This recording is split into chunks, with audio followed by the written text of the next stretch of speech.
To the far west stands Windsor Castle, which is itself similarly constructed atop of an ancient prehistoric mound, much like the ancient druidical mounds that we have already encountered at Pentonville Heights and elsewhere.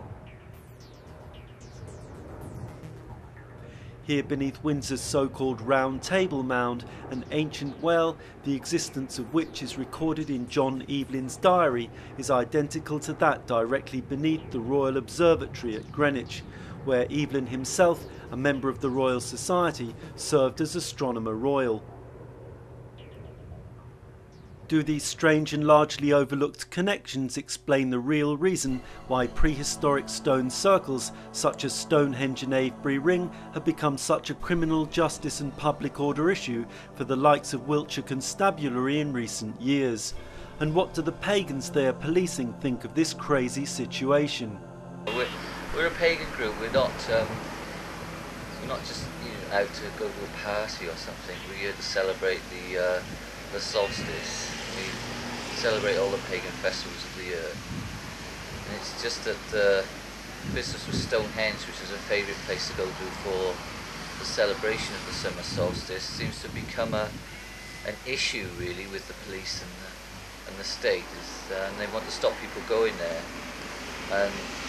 they try to pretend that the only reason people want to go there is to have some sort of boozed up party or something, and ignore the fact that there's a huge growth of pagan ideas and magical practice in Britain, and that people have a feeling, a deep need to go to these places and get outside of the cities and celebrate in the old ways, or at least as far as we're able to discover what that is.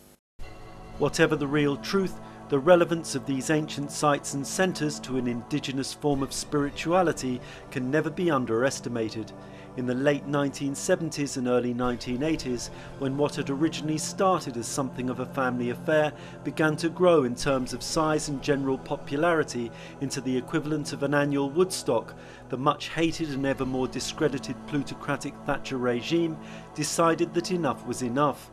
The end result, the Battle of the Beanfield, was in many ways the free festival equivalent of the suppression of the first and original digger community on St George's Hill, the peaceful agrarian members of a subsistence economy commune driven off and slaughtered with characteristic government violence at the hands of Cromwellian parliamentary troopers. As with so many things, such harsh repressive measures create backlashes of their own. Part of the Great Rebellion against this establishment attitude in turn was the rise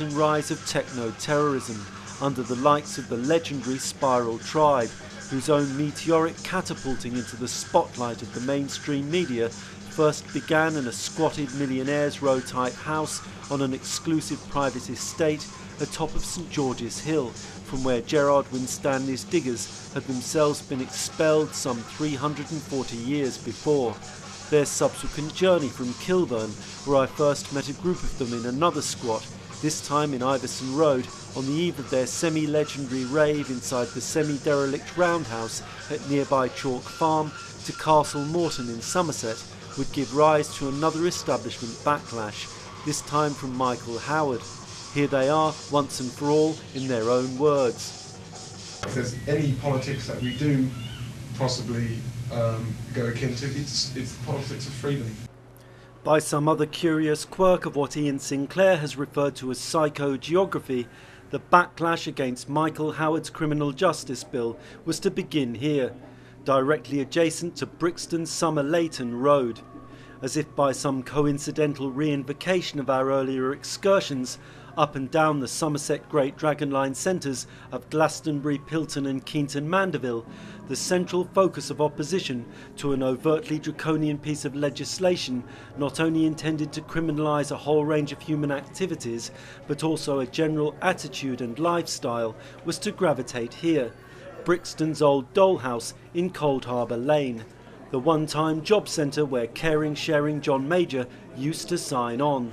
The Central Command Centre for the Freedom Network, the coordinators of the national opposition to the bill and principal hangout for a number of key luminaries in the so-called Donga movement, the then contemporary successors to the Levellers and the Diggers.